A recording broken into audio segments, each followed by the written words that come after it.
Okay, you all know the story on how I got these, so I don't need to waste your time telling it again. I just want to give a big thank you to Isaiah Jones for these. And then, just a minor update on the Patreon.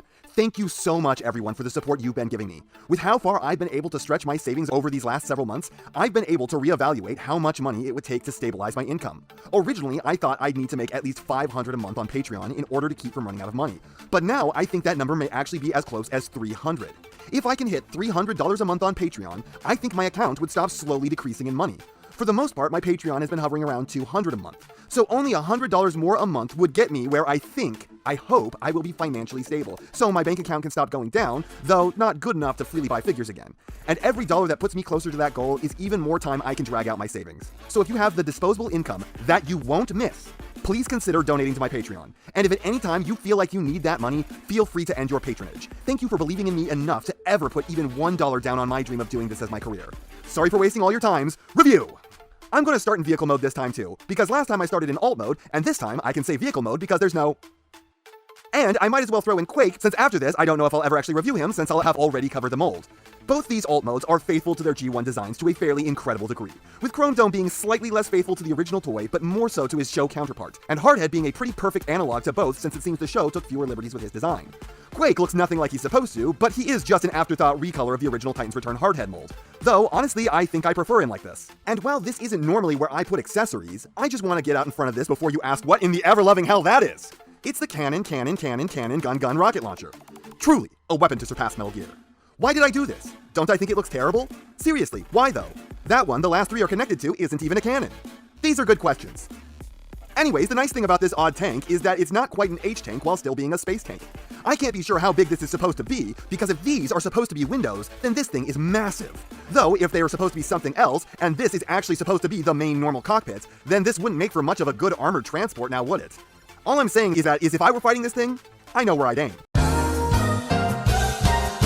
The platform the gun is on can angle up, so it clears the cab and can freely rotate, so at least it's a functional tank. You can also remove the cannon and peg it on where the headmaster would go, and I don't know if that will damage this over time, so I don't do it. But if you are more confident than me, it is an option. And the car mode is a car that rolls, and has an opening cab. These have the world's tiniest clear plastic tabs to hold together properly, so is it any wonder that one of these broke? Transformation on these three is pretty decent, though basic. On Hardhead and Quake, the transformation is relatively obvious, and going into tank mode, the crotch plate is very hard to untransform. And then I didn't notice this until subscriber Evolve M pointed it out, but Chromedome's transformation is just the Combiner Wars dead end with the headmaster added in. So, I guess it's kind of obvious this time that figure could have been engineered without the headmaster gimmick, and it would have been exactly as good. It had already been done before. Take that, all the people who thought that having the head being a parts-forming piece made it easier to design cool transformations.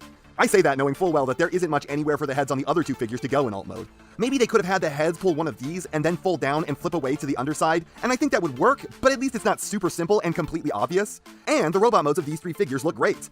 Ignore the nightmare sitting on top of Quake's shoulder, making it incredibly hard to balance him. I like how Chromedome's chest has way more definition than most other figures, because it's actually made out of a clever separate multi-tiered torso and panel. Though, this does seem to be faux forming. Weirdly enough, unlike all the other figures so far in this line, he seems to have much less paint. Or at the very least, they've really concentrated the paint into specific areas rather than spreading it around the whole figure. As a result, anything that's not the face, pecs, or shins looks pretty barren. That is not a problem the Hardhead has, who gets solid visual breakup throughout his whole design, which is a strange and interesting one. Normally, if the proportions are off, a figure's legs will end up too long. However, this guy's legs are fine, but his fists reach his knees. This boy has some gorilla-long arms. Same thing goes for the Quake, but overall, I think hilariously enough, this is the best-looking character of the three. The overall darker color scheme diminishes some of the proportional problems the Hardhead had, and also I think this guy might actually have the most paint of the three of them. Sad that the mainline release seems to have the nicer paint job than the expensive collector-targeted recolors, but he really does look good and a lot more picked out. Honestly, the look of this figure is so good, it kind of colors my mental image of the character. Like when he showed up in the IDW reboot and his colors didn't look exactly like this, he just looked wrong to me. The heads are interesting. The dome for Chromedome manages to be distinctly Japanese despite the fact that you can barely see any of the face. And of the retro headmasters, I can say this is easily my favorite head. It's heavily painted with a white you won't find anywhere else on the figure, but the application is a little sloppy, as the silver of the face seems to be creeping up into the eye sockets really badly. It also might be getting on other parts it's not supposed to, because I cannot get the headmaster's arms to move for the life of me, so I'm pretty certain at this point that they've been glued down by paint. Which, I mean, good. Thou shalt not suffer a headmaster to live. Then we get Hardhead's soft face, and this is yet another figure I wish came with the original Titans Return head. I will never stop being a shill for mouth blades when figures keep getting faces this punchable. Look at his lips all pursed like he's trying to do blue steel. That's some real Backpfeifengesicht right there. If you're a German viewer of mine, I'm sorry for the emotional distress my bastardization of your language must have just caused you.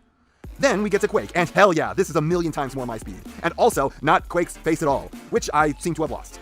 I don't know what I did with it. I wanted to put it on Brainstorm. I've told this story before, but I bought this figure back when my collection was pretty sparse. I wanted to have a generic Decepticon to add to the ranks, and while Quake's body fit that bill, his head sure didn't. So for the first and only time, I went and bought a separate Headmaster. Fortunately, the perfect one was right on the shelf next to him. God, I miss Toys R Us. And that perfect one was perhaps one of the most evil-looking face-plated cons ever. And also not a Decepticon. Shuffler here is supposedly an Autobot, but you find a better generic Decepticon face. Can't do it, can ya? No, this is the perfect con head. Also, it near exactly matches Quake's color scheme. It's like they were made for each other. The ultimate generic head for the ultimate generic body. Anyways, what's the best? It's clearly Quakler, fuck you. Moving on to accessories, these are mixed. Hardhead comes with a pretty good pistachio-colored G36, which is much cooler in gray, and a pretty rad shoulder cannon, which you can flip open to have a seat. I can't help but feel being strapped directly to the back of a cannon would not be a fun experience. This is a lot worse on the Hardhead, as the fit of the peg and port is kind of crappy when compared to the Quake. Plus, it looks way cooler in black, with like 100 things taped to it, and it still holds better despite all the extra weight. Then you get Chromedome's guns, and this ain't good. For starters, he's got one of those awful chair guns that really could not be less cool or make less sense. It's like the flattest I've ever seen, which I can't tell if it helps look more or less dumb. It's got a handle on either side, so he has to hold it really awkwardly, and his arms don't articulate enough for him to be able to use both at once. Then he's got an unpainted version of the little null rays that came with a lot of other figures around this time. They can combine, unlike some other guns from this period. You can peg the null ray onto the back or sides to make it a more convincing giant robot gun, or onto the front for a robo-sled for the Headmaster. None of these make the chair gun work. Posability was acceptable for the time, but nothing to write home about. Both of them have a Titan Master head. Both have shoulders that have a good amount more range than a 90, though Chromedome has the distinct advantage here. Hardhead's elbows pull a significant more amount than a 90, and both have wrist swivel and inwards bend. He has no waist, legs kick forward and out to the side just fine, with an uneven amount of backwards movement due to the sculpt, but still a pretty good range on one and way better than natural on the other. 90 knees and some toe down. Chromedome's elbows, on the other hand, only pull a 90. If this panel weren't here, they would be capable of way more than that. Wrists only bend in, this does have a waist swivel, completely unimpeded legs, 90 knees, and toe up and down, though that's of kind of limited use, because so very much of the foot does not participate. So on the whole, I'd say that these figures are better than the previous two I covered. Both have at least decent transformations, both look pretty good in robot mode, though if it did have a different head, I would say the Brainstorm looks the best of the three, unless we include the Quake, which then I'm unsure who wins this category. And both figures here have good alt modes. Where I was tepid on the Mind Wipe, I'd say these are much more well-handled figures, and I can see you enjoying either of them, if you know what you're in for. They don't quite hold up to modern figures, but they are just a step or two behind, and that doesn't mean they're bad, so long as you can enjoy Headmasters. Which, I get if you can't. The figures would just be better without this feature, and if this line weren't so good, I'd shit all over them for pulling Headmasters again. Anyways, it's time for the monthly shoutouts. So soon again? Well, this is what happens when I forget till halfway through the last month. If you want a shoutout, please just follow these instructions on screen. Every single time I do the shoutouts, someone in there forgets at least part of what I'm asking you to do, so please follow these instructions carefully. And I do want to caution anyone asking me to get one for their channels to not get their hopes up too high. The normal number of subscribers my shoutouts get people is like 3 to 6. I always hope I can get you more, but just temper your expectations. Arctic Vile, Exalted Archvile, or Archie, not sure which of these many names to go with, has a drawing channel where he makes art of Doom and Transformers. He uploads once a week, so check him out. Ghosty is making gaming videos on stuff like Minecraft and Pokemon, as well as taking pictures of their collection on Instagram. King Kyle 5 is back with another interesting shoutout request. This time, he wants me to shout out a YouTuber who's for once slightly smaller than myself, not a ton smaller or a ton bigger, Markscaper. He does animations, reviews, and retrospectives on Transformers. Then he wants me to shout out Zita the Space Girl, a comic series you can buy at Barnes & Noble about a girl going on space adventures. I never thought someone would ask me to shout out a published work.